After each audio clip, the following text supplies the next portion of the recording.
நாம அல்லாஹ்வுடைய கிருபையினால இறுதி கட்டத்துல இருக்கிறோம் அப்படிங்கிறது நமக்கு தெரியும். இறுதி கட்டம்னா என்ன? நம்முடைய பயணத்துடைய இறுதி கட்டம். வாழ்க்கையே ஒரு பயணம் தான். நாம இந்த வந்திருக்கக்கூடிய இந்த பயணத்துல ஒரு இறுதி கட்டத்துல நாம இருக்கோம். நாம சுற்றிலும் நம்ம இருக்கிற இடம் இருக்குல்ல, அதை பற்றி உண்டான ஒரு விஷயத்த முதல்ல தெரிஞ்சுக்கும். நாம எங்க இருக்கிறோம்? ஹரம்ல இருக்கோம். சரியா? நாம எப்படிப்பட்ட ஒரு வாய்ப்பு நமக்கு கிடைச்சிருக்குதுங்கிறத சில நேரங்கள்ல நம்ம உணர்றது கிடையாது. அத உணரும் பொழுதுதான் நமக்கு புரியும். அப்ப நம்ம எவ்வளவு நெருக்கத்துல இருக்கோம் அல்லாஹுடன், நாம எவ்வளவு நெருக்கத்துல இருக்கோம்ங்கிறதுக்கு ஒரு சின்ன உதாரணம் சொல்றேன். இந்த உலகத்துல ஒரு 800 கோடி பேர் வாழ்ந்துகிட்டு இருக்கிறாங்க இந்த பூமியில. அதுல முஸ்லிம்களுடைய ஜனத்தொகை அப்படின்னு எடுத்துட்டா 250 கோடி மக்கள் இருக்கிறாங்க அப்படின்னு சொல்லிட்டு ஒரு புள்ளி விவரம் சொல்லுது. இந்தியாவில நீங்க எடுத்துக்கிட்டீங்கன்னா 40 கோடி பேருக்கு மேல இந்தியாவில் இருக்கிறாங்க அப்படிங்கிறாங்க. இப்ப இந்த உலகத்தில் இருக்கக்கூடிய இந்த பூமி பந்தத்துல எல்லா மக்களும் எதை நோக்கி தொழுது கொண்டிருக்கிறோம்? காபாவை நோக்கி தொழுது கொண்டிருக்கிறோம். முதல்ல ஃபர்ஸ்ட் எதை நோக்கி தொழுது கொண்டிருந்தாங்க? பைத்துல் முகத்தஸ். பைத்துல் முகத்தஸ் நோக்கி தொழுது கொண்டிருந்தார்கள் ரசூலுல்லாஹி ஸல்லல்லாஹு அலைஹி வஸல்லம் அவர்கள்.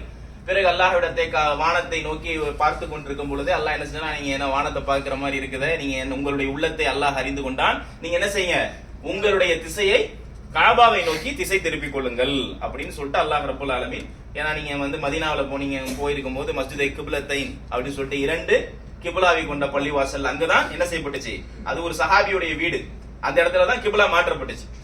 அப்ப இந்த உலகத்தில் இருக்கக்கூடிய எல்லா முஸ்லிம்களும் எந்த திசையை நோக்கி நம்ம தொழுது கொண்டிருக்கிறோம்? காபாவை மையமாக கொண்டு உலகத்தில் இருக்கக்கூடிய இந்த ரவுண்ட் த கிளாக் 360 டிகிரியில இருக்கக்கூடிய எல்லா மக்களும், உலகத்துல இந்தோனேஷியாவா இருக்கட்டும், ஆசிய கண்டமாக இருக்கட்டும், ஐரோப்பா கண்டமாக இருக்கட்டும், அமெரிக்க கண்டமாக இருக்கட்டும், எதுவா இருந்தாலும் சரி, ஆஸ்திரேலியா இருந்தாலும் சரி, உலகத்தில் இருக்கக்கூடிய எல்லா முஸ்லீம்களும் தொழக்கூடிய இடம் இது, திசை எது? காபா. சரி, இன்னைக்கு நம்ம ஃபஜ்ர் தொழுதோம். எந்த இடத்துல நின்னீங்க தொழுதீங்க? சரி, காபால நின்னீங்க. எத்தனாவது சஃப்ல நின்னீங்க? காபாவுல இருந்து உங்களுக்கும் எத்தனை சஃப் இருந்திருக்கும்? சரி, தொழுதுட்டீங்க. ஒரு சில பேருக்கு காபாவுக்கு நேருக்கு நேரா அருகாமையில் நின்று தொழக்கூடிய வாய்ப்பு கிடைச்சிச்சா? யாருக்காவது கிடைக்கல. அதாவது ஒரு 5 சஃப் 10 சஃப்க்கு டிஃபரன்ட்ல நீங்க இருந்தீங்களா? அதாவது நீங்க தொழும் பொழுது ஒரு 5 சஃப் 10 சஃப்க்கு டிஃபரன்ட்ல நீங்க தொழுதக்கூடிய ஒரு வாய்ப்பு கிடைச்சிருக்கும். கீழே அந்த தவாப் செய்யறோம்ல, அங்கேயே கூட வாய்ப்பு கிடைச்சிருக்கும். அப்ப நீங்க என்ன உணர்ந்தீங்க இந்த விஷயத்துல? மிகப்பெரிய ஒரு அற்புதம் அடங்கி இருக்குது. காரணம் என்ன அப்படின்னா, இந்த 250 கோடி மக்களும் எந்த திசையை நோக்கி தொழுறாங்க? காபாவை நோக்கி தொழுறாங்க. எங்கேயோ ஒரு இடத்துல நின்று அவங்க தொழுறாங்க. நாங்களும் இந்தியாவுல இந்த திசையை நோக்கி தான் தொழுவோம். ஆனா இவ்வளவு மக்களுக்கு கிடைக்காத ஒரு பாக்கியம் முதல் வரிசையில அல்லது 5வது வரிசையில அதே காபத்துள்ளாவை அந்த பூமியில நாம என்ன செய்யறோம்? எல்லா மக்களுக்கும் முன்னாடி நின்று தொழக்கூடிய ஒரு பாக்கியம்.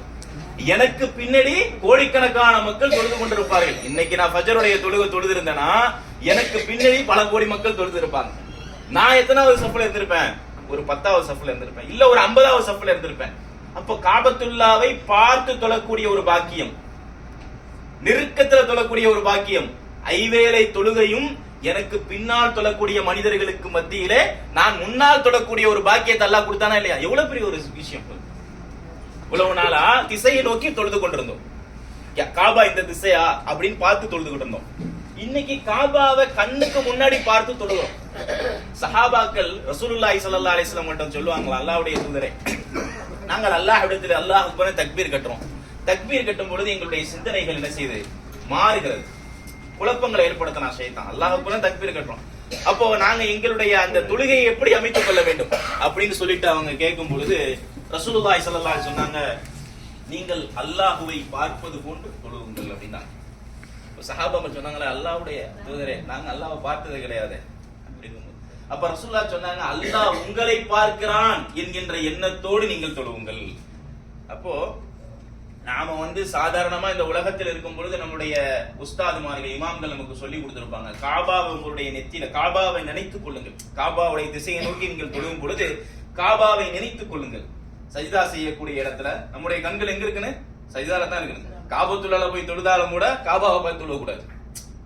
நம்ம ரசூலுல்லாஹி ஸல்லல்லாஹு அலைஹி வஸல்லம் காட்டின வழிமுறை என்ன? உங்களுடைய கண்கள் பார்வைகள் கீழ் நோக்கி இருக்க வேண்டும். அந்த காபத்துள்ளாவுல நீங்க நேருக்கு நேரம் நின்று தொழுதாலும் சட்ட திட்டத்தை என்ன செய்யணும்? நம்ம பேணியாக வேண்டும்.